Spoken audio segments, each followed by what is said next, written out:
కావాలనే మీ కలను నెరవేర్చుకోండి. సంప్రదించండి హెగ్డే ఫెర్టిలిటీ, హైదరాబాద్, తెలంగాణ. నేను పత్రికల్లో రాస్తానని నా పేరే చక్రపాణి అని తనకు తెలియదు. తను చక్రపాణి ఎప్పుడూ పొగుడుతూ ఉంటుంది, నేనేమో విమర్శిస్తాను. వాడు ఒక రైటర్ కాదని, కథలన్నీ కాపీ కొడతాడని, అనాకాని రైటర్ అని నేను తిడుతూ ఉంటాను. ఆవిడికి బుస్సుమని కోపం వస్తుంది. అది నాకు ఎంటర్టైన్మెంట్. ఈ ఎంటర్టైన్మెంట్ పోకూడదని నేను నిజాన్ని రివీల్ చేయలేదు. ఇదిగో నేను ఒక తమాషా జరిగింది తెలుసా? ఏమిటి? నేను చక్రపాణిని అడ్మైర్ చేస్తూ ఓ ఉత్తరం రాసింది. నేను నిన్న దానికి సమాధానం రాశాను. బాగుందనయ్య, ఇద్దరు ఒకే ఇంట్లో ఉంటూ ఒకరికి తెలియకుండా ఒకరు ఉత్తరాలు రాసుకుంటారన్నమాట. నాటకాల బుద్ధి ఎక్కడ పోతుంది? బయట ఆడమని ఇంట్లో ఆడుతున్నావు అన్నమాట.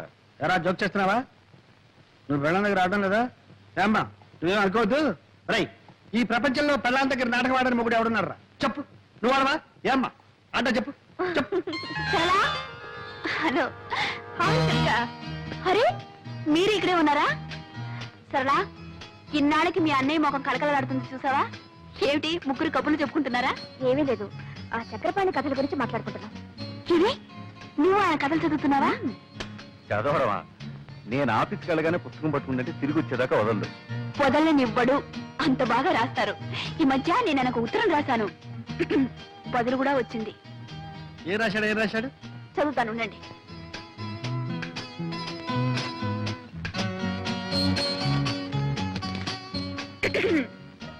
శ్రీమతి దుర్గా ప్రసాద్ గారికి మీ ఉత్తరం అందింది. మీ అభిమానానికి చాలా కృతజ్ఞుణ్ణి. మీ భర్త కూడా ఒక రచయితని, ఆయన రచనలు ఏ పత్రికలోనూ పడటం లేదని, ఆయన మీద మీకున్న అసంతృప్తిని తెలియజేశారు. మన దేశంలో ఎందరో మహాకవులు, మహారచయితలు అలా మరుగున పడి ఉన్నారు. మీ భర్త కూడా ఒక మహారచయిత అయి ఉంటాడు. ఎప్పుడో ఒకప్పుడు తప్పకుండా వెలుగులోకి వస్తాడు. సర్లేండి. చూసారా, మీరేమో ఆయన కాపీ రైటర్ని తీసి పారేస్తున్నారు. ఆయన మిమ్మల్ని గొప్ప రచయిత అని మెచ్చుకుంటున్నారు. అదే ఆయన గొప్పతనం. గొప్పతనమే. నన్ను గొప్పాడు చేసి అతను గొప్పాడైపోయాడు. ఏడ్చిందో ఏడ్చాడో ఆయన గొప్ప మనిషి. అన్నట్టు మా క్లబ్ యానివర్సరీకి ఆయన చేత ఒక నాటకం రాయిస్తున్నాం. ఆ బాధ్యతంతా నాకే అప్పగించారు తెలుసా? ఇక కథ వచ్చినట్టే.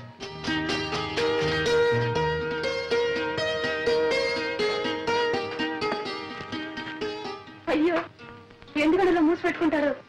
నేను ఎప్పుడైనా మీ కాగిత ముక్క ఒకటి చూసానా లేకపోతే చదివానా? నువ్వు చదివితే నా బండారం ఎప్పుడో బయటపడి ఉండేది. సరే కానీ మరి ఎవరు? చక్రపాణి. ఆ చక్రపాణి నాటకం రాసి నీకు పంపించాడా? రాయటం అయిపోయింది, రేపే పంపిస్తానని నిన్నే ఉత్తరం రాశారు. వాడే రాస్తాడు. రాసి ఈ పనికి పంపించండి. ఏమండి, నాకు తెలియక అడుగుతాను, ఆయనంటే మీకు ఎందుకు నాకు అసూయ? అసూయ? వాడికి రాయడమే చేస్తాడు. వాడంటే అసూయ ఏమిటి ఆయనకు రాయడం? మీరు కాదు తీసుకోండి బాబు. ఆ సింహాన్ని పంపించు. పంపిస్తాను.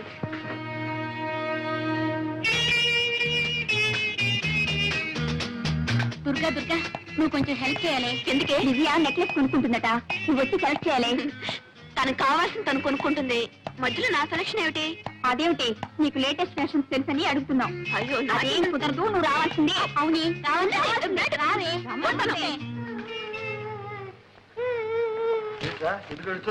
ఏంటో స్కూల్లో గొడవ చూపించమ్మా. ఏమిటమ్మా ఇది? డాడీ, నా ఫ్రెండ్ లలిత నేను ఫైటింగ్ చేసినప్పుడు కింద పడేసి నన్ను కొట్టింది. కింద పడ్డాక గాజులన్నీ పగిలిపోయి గుచ్చుకుని రక్తం వచ్చింది చూడు డాడీ. నేను ఏడుస్తున్నప్పుడు ఆ లలిత లేదు, నాకు బంగారు గాజులున్నాయి నీకు లేవు అని వెక్కిరించింది. డాడీ, నా అక్కడ బంగారు గాజులు చేయించవా? అలాగేనమ్మా, చేస్తా. చిన్నబాబు, 600 106 చిన్నమ్మకి బంగారు గాజులు చేయించాలి.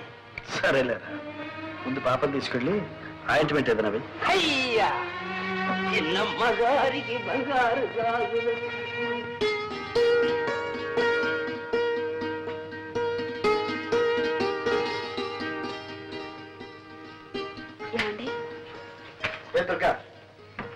ఏం లేదు, ఒక చిన్న మాట చెప్తాను, వింటారా? చిన్న మాట? పెద్ద మాట చెప్పు. వినే ముందు ఇదేంటో చూడండి. ఏంటి ఇదేమిటి? Order bill 4000. నేను నెక్లెస్ ఒకటి ఆర్డర్ ఇచ్చాను. నెక్లెస్? అంత అవసరమే వచ్చింది?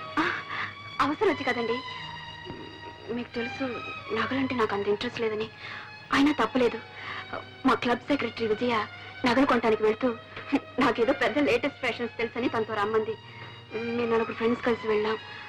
అక్కడ నేను ఒక నెక్లెస్ సెలెక్ట్ చేశాను. అది బాగుందంటూ తలా ఒకరు ఆర్డర్ ఇస్తూ నన్ను ఇవ్వమన్నారు. నేను తప్పించుకుందామని ఎంతో ప్రయత్నించాను. కానీ అందరూ చేరి నన్ను బలవంతం పెట్టేశారు. ఏమండి, ఇన్నేళ్లలో మిమ్మల్ని ఏమీ అడగలేదండి. నువ్వు అడగక్కర్లేదు దుర్గా. ఉంటే నిలువెత్తిన బంగారమే తొడిగేసేవాడి. కానీ నా పరిస్థితి నీకు తెలుసు. ఫోన్లేండి, అంత కష్టంగా ఉంటే మా పుట్టి నుంచే తెప్పించుకుంటా. దుర్గా, నీ ఆత్మాభిమానానికి అర్థమేమిటో తెలియకుండా ఉంది. నా దగ్గరేనా నీ ఆత్మాభిమానం? నీ తల్లిదండ్రులు డబ్బు అడగడంలో లేదా? ఎందుకు లేదు, చచ్చేటంత ఉంది. కానీ జరగనప్పుడు ఏం చేయమంటారు? అది ముందే ఆలోచించుకోవాల్సి. నిజమే, ఆలోచించవలసిందే. తొందరపడ్డాను. ఇప్పుడు నన్ను ఏం చేయమంటారండి? మాకంత స్తోమత లేదు, సంపాదన లేదని ఇచ్చిన ఆర్డర్ని క్యాన్సిల్ చేయమంటారా? ఫ్రెండ్స్ నలుగురిలోనూ నన్ను చులకనమ్మంటారా? దుర్గా దుర్గా, ఎందుకని ఆవేశపడతావు? నువ్వు నలుగురిలో చులకనైతే అది నాకు మాత్రం అవమానం కదా. సరే, నేనే ఎలాగో సర్దుకుంటాను. Thank you very much. నీకు కావాల్సింది జరిగితే ఇలాగే.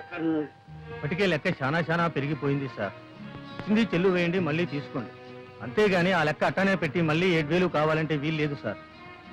అది కాదు సేఠ్, మీ అప్పు త్వరలోనే తీరుస్తారు.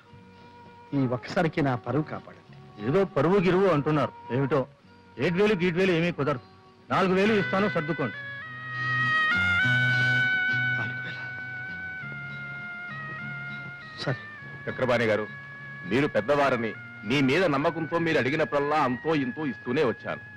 ఇచ్చారనుకోండి, కానీ నేను ఇప్పుడు కాస్త ఇరకాటంలో పడ్డాను. దయచేసి నన్ను ఇబ్బందులు పెట్టకండి. మీరు రాయాల్సిన అలా పూర్తి చేయండి. మీరు అడిగిన డబ్బు పువ్వులో పెట్టిస్తాను. మీరు ఇవ్వరని కాదు, నాకు చాలా అవసరం అది ఉండదు. నిజమే, మీ అవసరాలు బాధలు ఎన్నో ఉంటాయనుకోండి, అవన్నీ మీరు తెలుసుకోనక్కర్లేదు, అంతేగా. కానీ ఒక రచయిత ఒక మంచి రచన చేయడానికి ఎన్ని అవస్థలు పడతాడు తెలిస్తే చాలు. ఇది లెక్కలు రాయడం, చెక్కులు రాయడం కాదు. సార్, మాదంతా గ్యారంటీ సరుకు సార్. రోడ్లు కూడా ఎవరూ తెలుసుకోలేరు సార్. 3 సంవత్సరాలు చెక్కు చెదరకుండా ఇలాగే ఉంటాయి సార్. Thank you sir.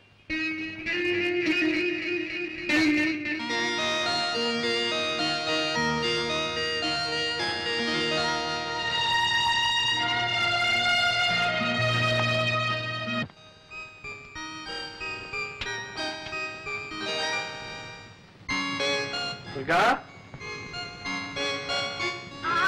వస్తున్నానండి.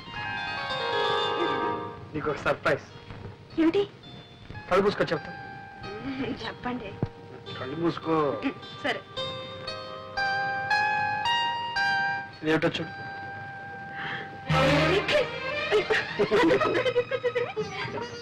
మీరు పెట్టండి. ఓకే.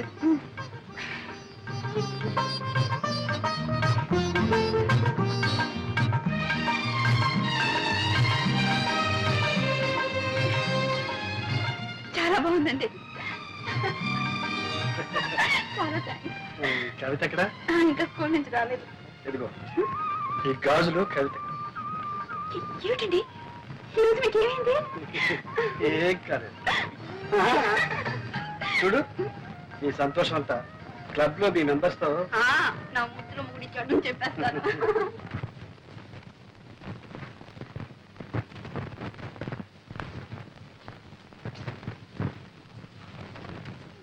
ఇంటికి వచ్చుకున్న డబ్బు మిమ్మల్నే. ఇంటికి వచ్చుకున్న నాకు డబ్బు కావాలి. డబ్బా? మొన్న 20 రూపాయలు ఇచ్చాను. ఇస్తే నేనే మింగేసానా లేకపోతే దాచుకున్నానా? ఆ మాట నేను అన్నానా? అప్పుడే అయిపోయిందా అని అడిగాను. అడుగుతారు, మీరు అడుగుతారని నాకు తెలుసు. అందుకే మీరు ఇచ్చిన ప్రతి పైసాకు లెక్క రాసి పెట్టాను.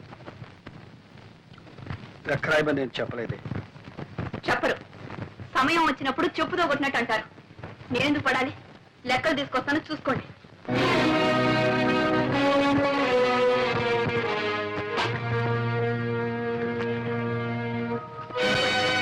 మీరిచ్చిన డబ్బు అయిన ఖర్చు అంతా రాసింది. దుర్గా, నువ్వు ఇలా ఎందుకు చిందులు దొక్కుతున్నావో నాకు అర్థం కావాలి. ఇప్పుడు నేనేమన్నాను? మీరేమన్నారో మీకు అర్థం కాదు, నేనేమైపోతున్నానో మీకు అంతకంటే అర్థం కాదు. ఎందుకు వచ్చింది? లెక్కలు చూడండి. చూడక్కర్లేదు. మీరు చూడక్కర్లేదు అంటే మీరు ఇచ్చే డబ్బు అక్కర్లేదు. దుర్గా,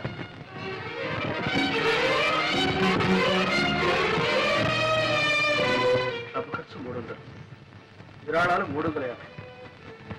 ఇదే ఖర్చు అయితే దీనికి లెక్కలు రాయడం దీనికి కాగితం దండగా. అంటే నేను చేసిందంతా దండ ఖర్చునేగా. దుర్గా, ఉన్నప్పుడు ఏది దండం ఖర్చు కాదు. లేకపోతే లేదని చెప్పచ్చుగా. నా దండ ఖర్చుకి నేనే ఏదైనా ఏర్పాటు చేసుకునేదాన్ని. దుర్గా, నాకు తెలుసు నీకు అమ్మ నాన్న ఉన్నారు. నిన్ను అవసరానికి ఆదుకుంటా. నేను ఇవ్వకపోయినా నీకు గడుస్తు, నేను లేకపోయినా నువ్వు బ్రతక. అంటే మీరేనా నేను లేకపోతే బ్రతకలేంది? అయితే ఇన్నాళ్ళు బ్రతికింది ఏమిటి? నా కొంగు పట్టుకొని తిరిగారా? మీ గుండెల్లో దాచుకున్నారా? లేక నా కోసం నా కోరికలు తీర్చడం కోసం బ్రతికారా? అది నీకు కాకపోయినా నీ మనసుకు తెలుసు. దుర్గా, ప్రేమ ఉన్న చోటనే సహనం ఉంటుంది, త్యాగం ఉంటుంది. మీరు నా కోసం అంత త్యాగం ఏం చేశారని? నేనా? నా రక్తం ధారపోసి సంపాదిస్తున్నాను. నా ఆరోగ్యానికి కూడా లెక్క చేయకుండా సంపాదిస్తున్నాను. నా సంపాదన విలువ నీకు తెలియదా? అవును, నాకు మీ కష్టం తెలీదు, మీ బాధ తెలీదు. మీరు రక్తాన్ని దారపోసి సంపాదిస్తున్నారు, నేను మిమ్మల్ని పీల్చి పిప్పి చేస్తున్నాను, అంతేగా. చెట్టుకొచ్చింది మీకు ఆ బాధ వద్దు, నాకు ఈ బాధ వద్దు. ఎవరి బ్రతుకులు వాళ్ళు బ్రతికితేనే హాయిగా ఉంటుంది. నేను లేకపోతే మీకు హాయిగా ఉంటుంది.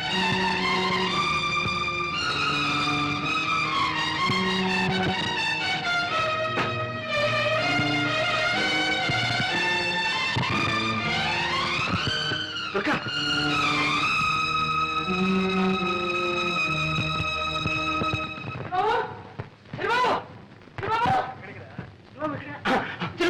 అమ్మగారు వెళ్ళిపోతున్నారు. అవును, ఇల్లు వెళ్ళిపోతున్నారు. చిన్నప్పుడు తీసుకెళ్ళిపోతున్నారు. ఎక్కడికి వెళ్ళి నన్ను వదిలిపెట్టి ఎక్కడికి వెళ్ళిపోతుంది? వెళ్ళిపోతుంది. ఒరే, అతి దగ్గరగా ఉన్న ప్రేమ అప్పుడప్పుడు కొంత దూరాన్ని కోరుకుంటుంది. ఎందుకో తెలుసా? మళ్ళీ ఇంత బలాన్ని ఆయుష్ని పుంజుకుని రావడానికి, మరింత దగ్గర కావడానికి.